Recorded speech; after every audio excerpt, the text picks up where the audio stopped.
Assalamualaikum warahmatullahi wabarakatuh. Pada kesempatan kita yang kedua, materi kita tentang fondasi aksiomatik dan sumber ekonomi Islam. Ada dua materi yang akan kita pelajari pada pertemuan kita yang kedua. Yang pertama adalah tentang fondasi aksiomatik.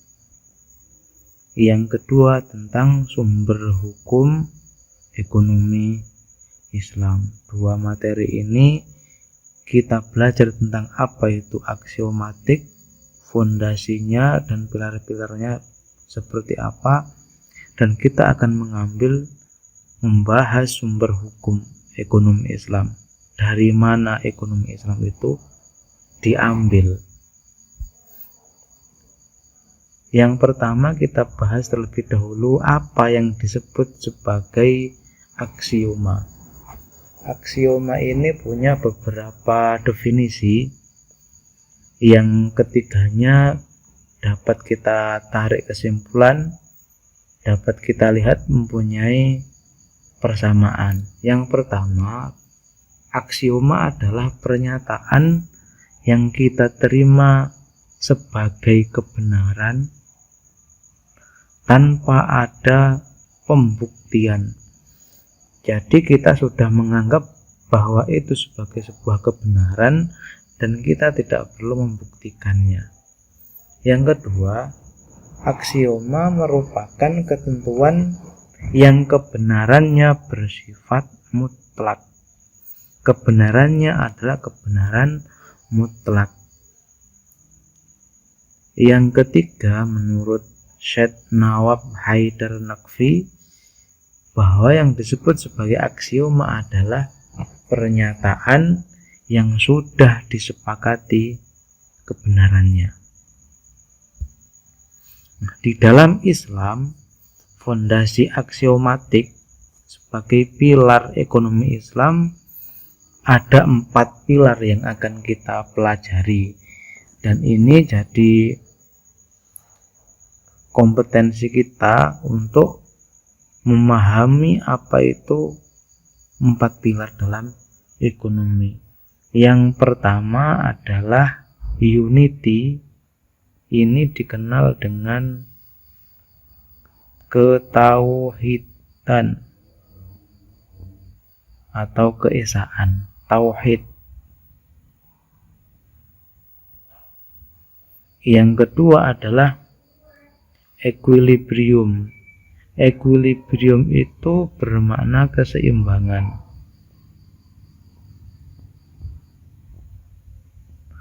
Kesejajaran atau bahkan bisa dimaknai dengan keadilan juga. Yang ketiga adalah free will. Free will bermakna kebebasan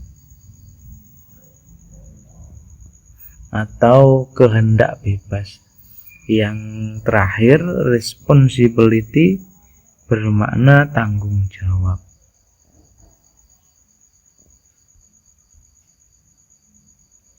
Nah, artinya bahwa pilar ekonomi Islam ini mulai dari tauhid, kemudian keseimbangan, free will, responsibility, ini dapat dipraktikkan dalam kegiatan ekonomi sehari-hari, dan itu jadi pilar.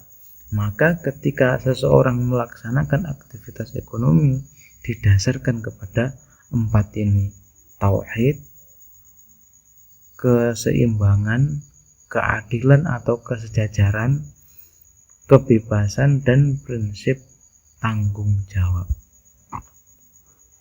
Yang pertama adalah unity. Unsur ketauhidan ini berkaitan dengan keimanan. Maka dalam tauhid ini ada aspek vertikal, aspek antara manusia dengan Tuhannya, dengan Allah. Maka setiap kegiatan kita, setiap setiap aktivitas ekonomi itu didasari dengan tauhid. Karena ekonomi Islam ini merupakan bagian dari Islam itu sendiri. Nah, sedangkan ajaran Islam ini juga mengajarkan tentang tauhid, bahwa segala apapun yang ada di dunia ini itu semua adalah milik Allah dan semuanya akan kembali kepada Allah. Implementasinya dari ekonomi prinsip persamaan, ta'awun atau kerjasama, dan ukhuwah.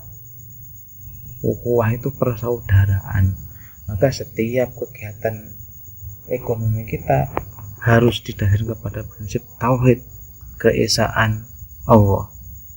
Yang kedua adalah prinsip pilar ekonomi equilibrium, bisa dimaknai dengan keseimbangan atau keadilan atau kesejahteraan.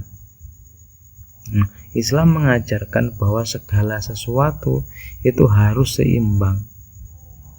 Nah, seimbang di sini maksudnya apa? Bisa dimaknai seimbang sebagai sikap yang sederhana, hemat, menjauhi pemborosan, dan perbaikan kesejahteraan individu.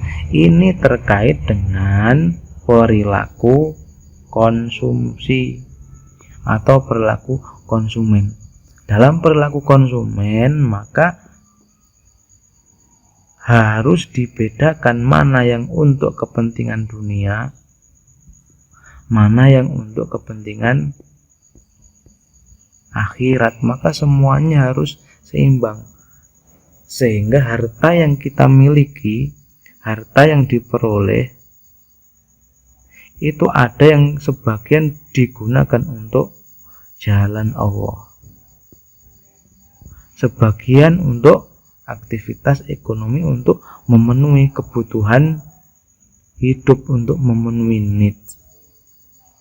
Nah, ini harus dilaksanakan secara seimbang. Equilibrium bisa juga bermakna sebagai keadilan. Keadilan di sini adalah pemerataan pendapatan dan harta kekayaan. Melalui apa? Melalui zakat, infak, dan sedekah, atau bisa instrumen satu lagi yaitu wakaf. Kenapa kok keadilan menjadi isu penting? Bahwa Allah menciptakan dalam tatanan perekonomian, dalam tatanan dunia itu ada sebagian yang mendapatkan harta kekayaan melimpah, sedangkan yang lain diberikan kekurangan. Jadi sudah menjadi sunnatullah bahwa dalam tatanan dunia ada orang yang kaya dan ada orang yang kekurangan. Itu sudah menjadi hal yang lumrah, hal yang wajar, dan itu memang menjadi masalah dalam perekonomian kita. Maka kemudian Islam memberikan solusi. Apa solusinya? Yaitu dengan pemberian zakat, infak, sedekah, bahkan wakaf yang diambil dari orang-orang yang kaya atau orang-orang yang mempunyai kelebihan harta, orang-orang yang diberikan oleh Allah rezeki yang melimpah.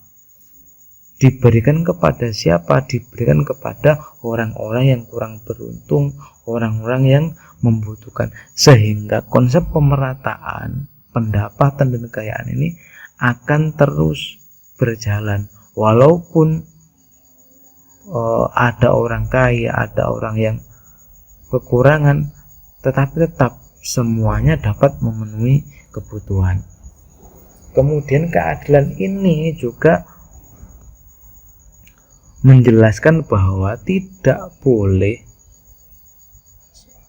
kekayaan atau sumber daya itu hanya dimiliki oleh segelintir orang, atau yang dikenal dengan monopoli atau ikhtikar. Ini adalah penimbunan.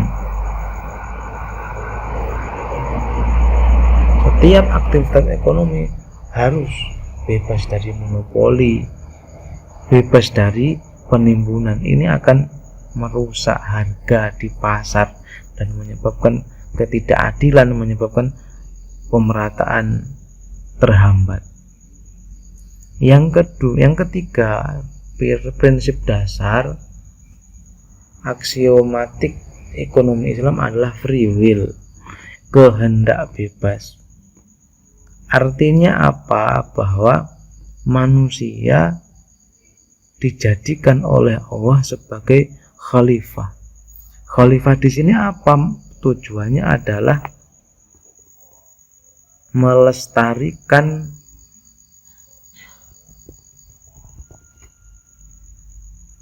bumi. Karena manusia itu sebagai khalifah Allah, maka manusia diberikan kebebasan untuk mengelola sumber daya alam. Tetapi pengelolaan sumber daya alam ini harus tetap berdasarkan kepada aturan, berdasarkan kepada prinsip-prinsip syariah. Free will bisa bermakna bebas melakukan transaksi atau akad. Berarti di sini setiap orang, setiap muslim tidak dilarang dalam melaksanakan akad, karena memang dasar transaksi, dasar dalam melakukan akad itu adalah boleh, selama tidak ada dalil yang melarangnya. Transaksi apapun diperbolehkan. Kita melakukan akad dengan siapapun itu diperbolehkan. Yang ketiga, berorientasi maslahah. Setiap apa yang kita laksanakan maka harus mempunyai manfaat. Manfaatnya kepada siapa? Manfaat untuk diri sendiri, manfaat untuk diri sendiri, dan manfaat untuk masyarakat. Semua bebas melaksanakan apapun transaksi, apapun kegiatan jual beli apapun boleh, selama berorientasi pada maslahah. Kemudian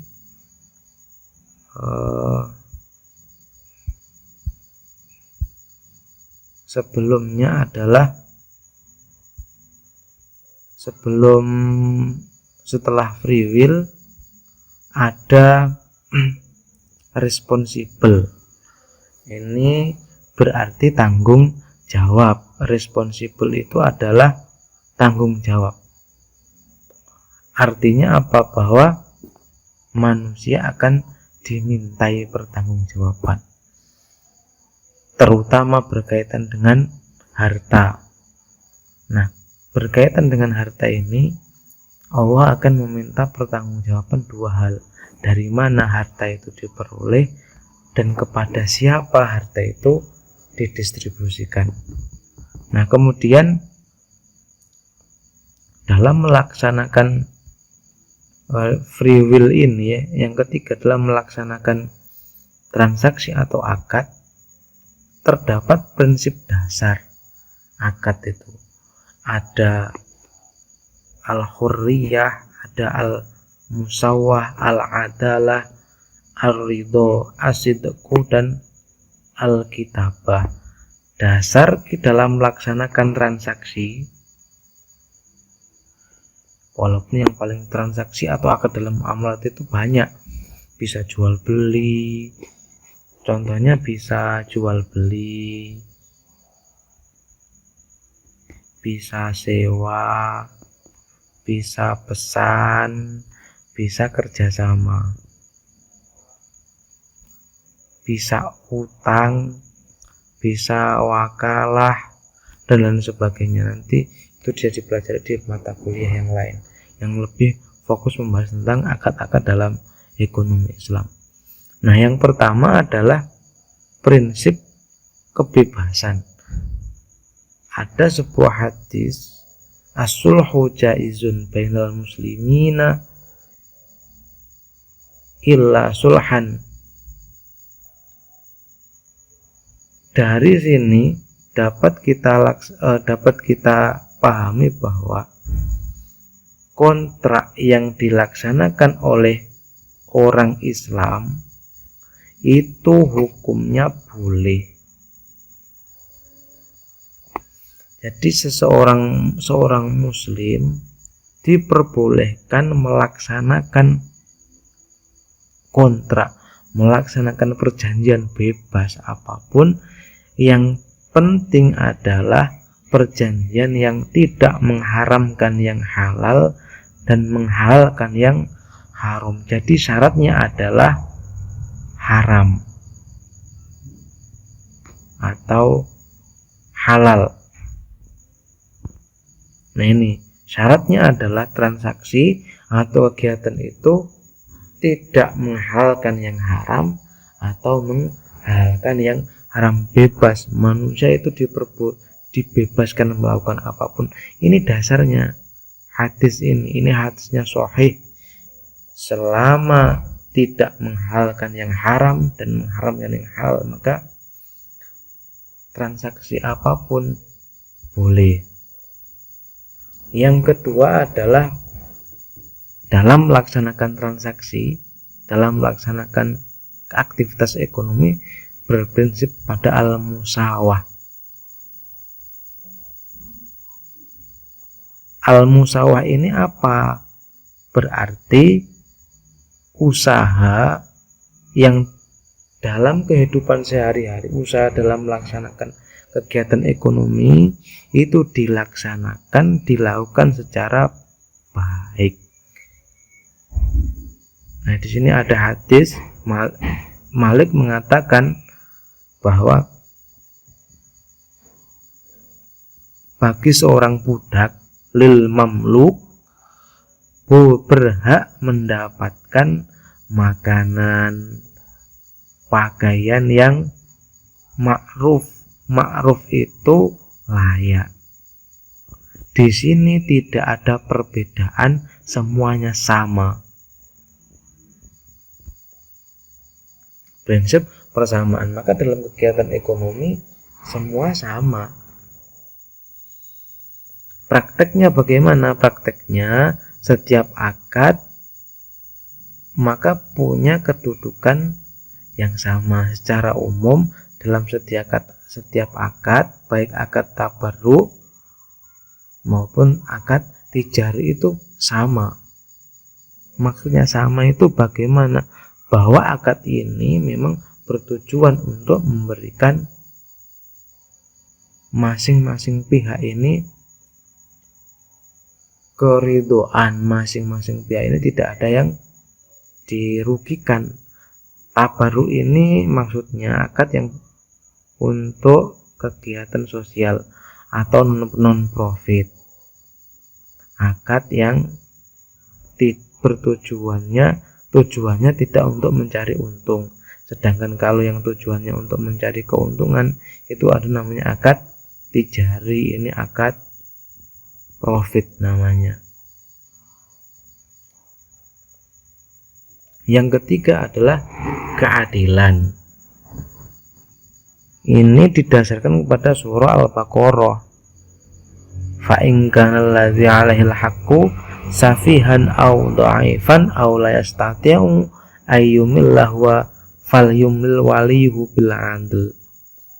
Nah, berarti ini dikontekskan dalam transaksi utang.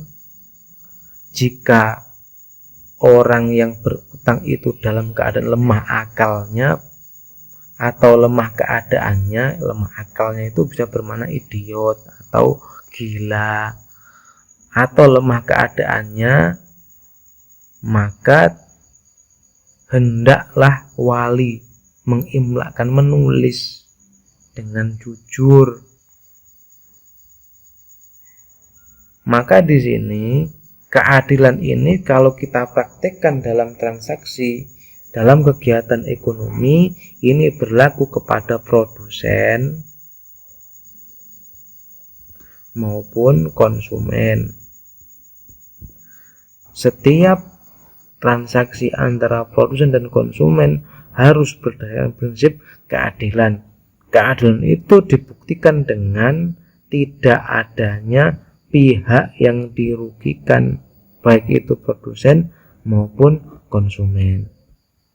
Yang keempat adalah keridhaan antarodin. Ini didasarkan kepada surah An-Nisa ayat 29. Bagi mahasiswa semuanya, ketika kita belajar ekonomi Islam, yang wajib dihafalkan dan tahu adalah ini surah An-Nisa ayat 29. Ya ayyuhalladzina amanu la ta'kulu amwalakum bainakum bil batil illa an takuna tijaratan antarodin. Ini tidak tekannya pada antarodin, bahwa setiap transaksi dalam ekonomi itu harus didasarkan kepada sikap antarodin, sikap suka sama suka, saling rela, sikap keridhaan. Maka ini berlaku pada seluruh transaksi, pada seluruh akad, pada seluruh aktivitas ekonomi. Akad yang digunakan apa? Apakah jual beli, apakah sewa, apakah kerjasama, semuanya harus berdasarkan antarodin, berdasarkan sikap saling rela. Dan ini menjadi tolok ukur bahwa kalau ada pihak yang dirugikan, maka saling rela atau unsur keridhaan itu akan hilang. Maka bagi para pihak wajib hukumnya untuk menjaga keridhaan. Kalau kita melaksanakan transaksi jual beli, harus didasarkan kepada transaksi yang ridho antara kedua belah pihak. Yang kelima adalah kejujuran. Ini berarti konteksnya adalah tidak boleh ada manipulasi, tidak boleh ada horor kalau dalam bahasa ekonomi. Tidak boleh ada tadlis juga. Tadlis itu menyembunyikan informasi sehingga orang itu tidak tahu fakta yang sesungguhnya tentang barang. Misalkan kita beli barang, tetapi kita itu mengatakan bahwa barang ini adalah barang bagus, kualitasnya bagus, tapi ternyata kualitasnya jelek. Atau kita melaksanakan transaksi jual beli, nanti dibayar dalam sekian bulan, tapi ternyata tidak jelas berapa bulan dalam waktu pembayarannya, ini tidak jelas, jujur. Yang keenam, bahwa dalam setiap transaksi ada sistem pencatatan atau ada sistem akuntansinya, terutama kalau dalam transaksi utang, bahwa kalau kita melaksanakan transaksi utang, maka utang itu lebih baik ditulis. Kenapa kalau ditulis? Ini dapat digunakan sebagai persaksian, ada buktinya. Yang ketiga, tidak menimbulkan keraguan. Jadi kalau kita melaksanakan transaksi utang piutang, walaupun jumlahnya kecil, itu lebih baik ditulis. Ini perintah Al-Quran, bahwa dengan tulisan itu dapat digunakan sebagai bukti bahwa telah terjadi akad utang, terutama bagi akad utang. Kalau kita melaksanakan utang kepada teman kita sendiri, maka kadang kita nggak pakai ditulis, tidak pernah mencatat, akhirnya lupa, ketika ditagih bilangnya nggak punya utang. Mana buktinya? Tidak ada, karena tidak ditulis. Beda kalau ditulis, kalau sewaktu-waktu kita mau nagih, ada catatannya di situ.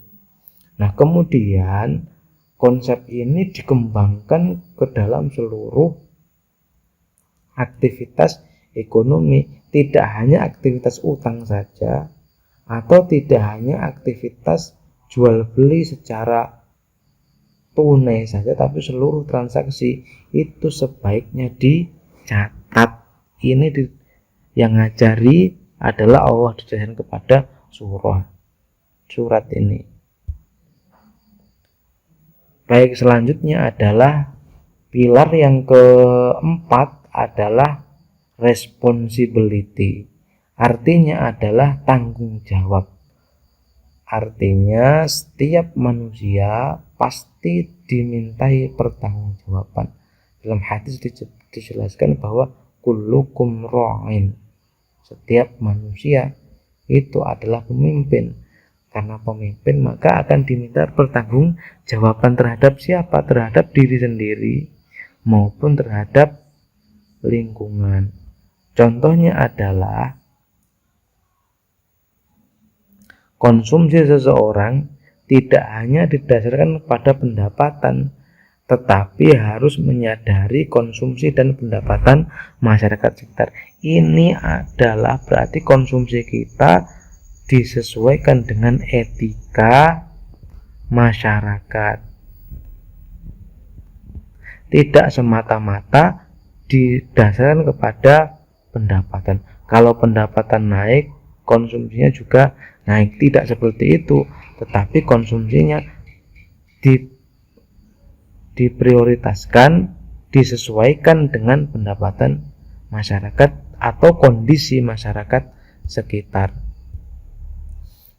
Yang kedua, pembahasan kita tentang sumber hukum ekonomi Islam. Kalau yang pertama tentang fondasi aksiomatik ada 4 itu. Yang kedua tentang sumber hukum. Sumber hukum itu apa? Sumber hukum di sini bermakna landasan ekonomi Islam, atau dari mana ekonomi Islam itu bersumber. Disebutkan bahwa sumber hukum ekonomi Islam itu yang pertama dari Al-Quran. Itu pasti banyak ayat-ayat Al-Quran yang berbicara tentang ekonomi. Ayat-ayat ekonomi begitu. Yang kedua adalah hadis. Yang ketiga adalah hasil ijtihad dan seterusnya. Ada ijma, ada qiyas, ada urf, ada istihsan, ada istishab dan maslahah mursalah. Yang selanjutnya adalah ijma. Apa sih ijma itu? Ijma ini adalah kesepakatan para mujtahid, kesepakatan para ulama-ulama yang ahli dalam bidang hukum dalam memutuskan masalah. Ijma itu ada yang bersifat sharih, ada yang sukuti. Kemudian ada qiyas. Qiyas ini berarti mempersamakan antara sesuatu yang sudah ada dalam Al-Quran dengan sesuatu yang baru. Ini bisa dibaca aja. Kemudian ada maslahah mursalah, dan ini yang paling banyak adalah aktivitas ekonomi itu didasarkan kepada konsep kemaslahatan, yaitu adanya manfaat yang disyariatkan oleh syara. Kemudian ada istishab, ini nanti silahkan dibaca karena ini hanya pengetahuan saja, tidak untuk materi utama, tapi ini sebagai materi pendukung. Demikian yang dapat saya sampaikan, semoga bermanfaat. Wassalamualaikum warahmatullahi wabarakatuh.